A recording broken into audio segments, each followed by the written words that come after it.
One of our key projects is the Big Allied and Dangerous, or BAD data set.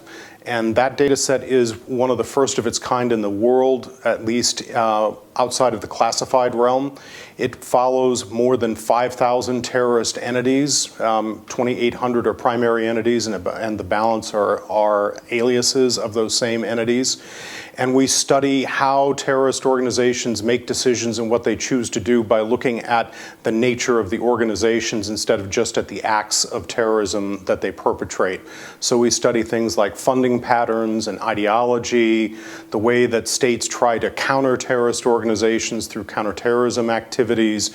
We also have information about the size and the number and types of events that terrorist organizations have undertaken over the course of their lifetime.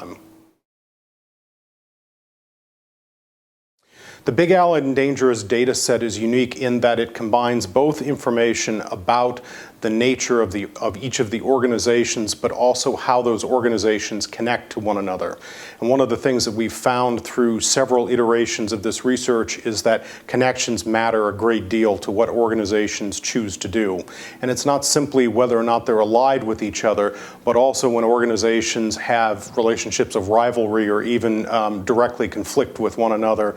Both alliances and rivalry tend to drive the types of bad acts that terrorist organizations engage with.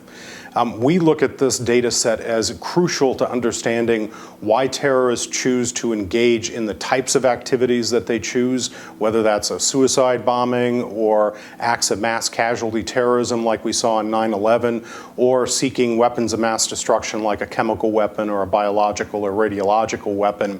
It's also giving us important insights into whether or not our previous understandings about terrorism that was often built not on very large and broad data sets like the BAD data set, but on much smaller ones, whether those insights actually hold up when we consider a much broader and global coverage of the data set that we're building. So we do hope that over the long run that the information that's in this data set will help policymakers better understand, first of all, which organizations are most important to target, how to actually find the organizations that are most likely to perpetrate certain types of acts or to attack certain types of people or countries. We've learned actually a great deal, for instance, about why terrorist organizations choose to attack the United States or not to choose to attack the United States. We think it's also important that it gives us insights into the life course of a terrorist organization. Because we have data that spans from 1998 to 2012, we can also say things about how a choice that's made maybe 10 years ago can influence the choices that the organization will make right now. So it's important to be able to look at things over a longer period of time.